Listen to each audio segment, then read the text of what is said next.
Hello everyone, কেমন আছো সবাই? তো আজকে সকাল সকাল বেরিয়ে পড়েছিলাম কলেজে, কারণ ক্লাস আছে সকালে। কলেজে গিয়ে ক্লাস করে আমরা চলে গেছিলাম নিউ বিল্ডিং এ। আর এদিকে নতুন নতুন রুম করা হচ্ছে, এত সুন্দর সুন্দর রুম, কিন্তু আমাদের ক্লাস এখানে একটাও হবে না। প্রত্যেকদিন কলেজে যাই, কিন্তু এই বিল্ডিং এর উপরে এখনো যাইনি, আজকে প্রথম। দোতলার থেকে চলে যাই আমরা ছাদের উপরে, আর আমাদের দুজনকে রেখে এটা দেখো কিভাবে দৌড়ে চলে যাচ্ছে। গাইস, আমাদের বিল্ডিং কলেজ, কিন্তু আমাদের ক্লাস হবে না কোনোদিন। So sad.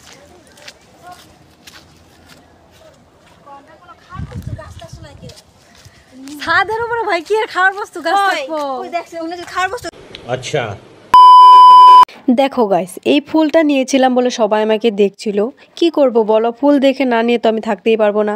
আমার প্রায় ভিডিওতেই তোমরা দেখতে পারো, যেখানেই ফুল দেখবো ওইখান থেকেই নেবো একটা। তোমাদের সাথে কথা বলতে বলতে আমি কলেজ থেকে বাড়িও এসে পড়েছিলাম। তো চলো টাটা।